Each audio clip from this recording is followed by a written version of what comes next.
यह कहानी सिर्फ एक हादसा नहीं है बल्कि एक ऐसी सच्चाई है जो इंसानियत, माँ के प्यार और लापरवाही के खतरनाक अंजाम को एक साथ दिखाती है। उस रात नर्मदा के पानी में सिर्फ एक नाव नहीं डूबी थी, बल्कि कई परिवारों की खुशियाँ, कई सपने और कई रिश्ते भी उस अंधेरे में समा गए। जो लोग कुछ घंटों पहले हंसते गाते इस सफ़र पर निकले थे, उन्हें जरा भी अंदाज़ा नहीं था कि यह सफ़र उनकी ज़िंदगी का आखिरी सफ़र बन जाएगा दोस्तों। और सबसे दर्दनाक बात यह है कि इस पूरी घटना में कुछ ऐसी तस्वीरें सामने आई है कि जिन्हें देखकर कोई भी अपने आंखों के आंसू नहीं रोक पाया। तो दोस्तों, अगर उससे पहले आप लोग मेरे चैनल क्राइम कथा धर्मा पर नए हैं तो कृपया चैनल को सब्सक्राइबर एवं बेल आइकन घंटा ज़रूर दबा देना दोस्तों। नर्मदा नदी का पानी, रात का अंधेरा और उस अंधेरे में डूबी हुई एक क्रूज बोट। जब एनडीआरएफ के गोताखोर उस डूबे हुए जहाज के अंदर पहुंचे तो उन्हें एक महिला का शव मिला दोस्तों। उन्होंने शव को बाहर निकालने की पूरी कोशिश की, लेकिन शव हिला नहीं। पास जाकर देखा तो पता चला कि महिला अकेली नहीं थी। उसने अपने 4 साल के बेटे को सीने से इस तरह से लगा कर रखा था कि मौत भी उन दोनों को अलग नहीं कर पाई। एक ही लाइफ जैकेट, माँ और बेटा दोनों उसी में बंधे हुए थे।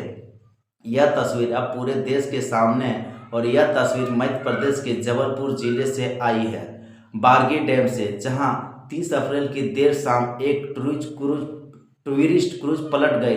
अब तक 9 लोगों की मौत की पुष्टि हो चुकी है, 22 लोगों को बचा लिया गया और कई लोग अभी भी लापता है दोस्तों। लेकिन इस पूरी कहानी का सबसे दर्दनाक हिस्सा वो परिवार है जो दिल्ली से घूमने आया था। 4 लोगों का परिवार, माँ, बाप, बेटा और बेटी। पिता और बेटी बच गए, लेकिन माँ और 4 साल का बेटा नहीं बच पाए। और जब उनके शव बाहर निकाले गए तो वो उसी हालत में थे जिस हालत में वो डूबे थे। माँ ने बेटे को छाती से कसकर लगा रखा था। रेस्क्यू टीम के गोताखोर ने बताया कि जब उन्होंने महिला का शव निकालने की कोशिश की तो वो हिल ही नहीं रहा था। फिर पास जाकर देखा तो पता चला कि उन्होंने अपने बच्चे को इतनी मजबूती से पकड़ रखा था कि दोनों को अलग करना मुश्किल ही था।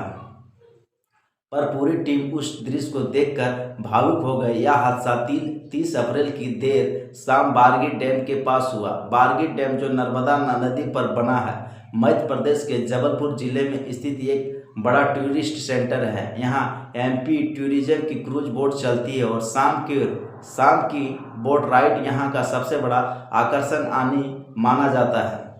हादसे वाली क्रूज बोट साल 2006 में बनी थी और इसकी क्षमता 60 यात्रियों की थी और 30 अप्रैल दोपहर में अलग अलग शहरों से यहाँ पहुँचे थे। अधिकारियों के मुताबिक 29 टिकट जारी किए गए थे और 2 क्रू मेंबर मौजूद थे, यानी कुल 31 लोग। लेकिन कुछ सर्वाइवर्स के दावा है कि बोट पर करीब 40 लोग सवार थे, जिनमें कुछ बच्चों के टिकट नहीं कटे थे। यह दावा अभी जांच का विषय है। शाम करीब 4 बजे बोट रवाना हुई। शुरुआत में सब कुछ सामान्य था दोस्तों।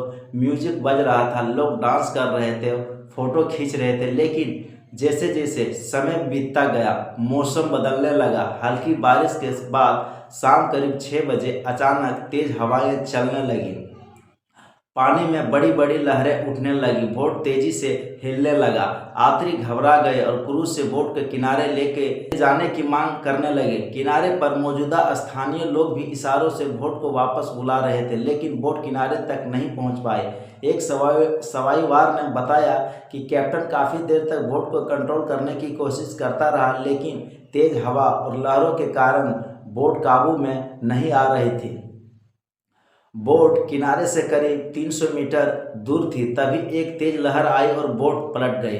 पानी तेजी से अंदर भरने लगा। चारों तरफ चीख पुकार मच गए। यहीं से सबसे बड़ा सवाल खड़ा होता है कि लाइफ जैकेट का एक सवाईवार ने आरोप लगाया कि शुरुआत में लाइफ जैकेट दी ही नहीं गई। जब हालात बिगड़ने लगे तब उन्हें बांटना शुरू किया, जिससे दोस्तों अफरा तफरी मच गई। रेस्क्यू ऑपरेशन तुरंत शुरू किया गया। एसडीआरएफ, पुलिस और आर्मी और एनडीआरएफ की टीम मौके पर वहीं पहुंच जाती है। रात भर ऑपरेशन, लेकिन अंधेरा और बारिश के कारण मुश्किलें बढ़ती रही। सुबह होते ही भारी मशीनों और केबल्स की मदद से बोट को बाहर निकालने की कोशिश की गई और तभी सामने आया वो दृश्य जिसने पूरे देश को झकझोर कर रख दिया। एक माँ और उसका बेटा एक ही लाइफ जैकेट में लिपटे हुए। कुछ लोग बच गए, लेकिन कई लोग हमेशा के लिए इस दुनिया से चले गए। किसी ने माँ खोई, किसी ने पत्नी और किसी ने बच्चा।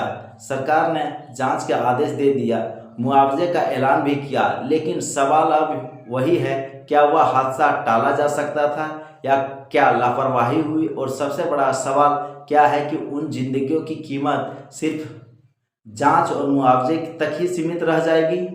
बारगी डैम के किनारे आज भी कुछ लोग उम्मीद और डर के बीच अपने और अपनों का इंतजार करते हुए देख रहे हैं। तो दोस्तों, इस पूरे घटनाक्रम सुनाने का उद्देश्य आप लोगों को परेशान करना या हैरान करना नहीं है, बल्कि इस स्टोरी के माध्यम से आप लोगों को जागरूक करना है और सचेत करना है। जय भारत, जय Hind, thanks for watching, Vande Mataram.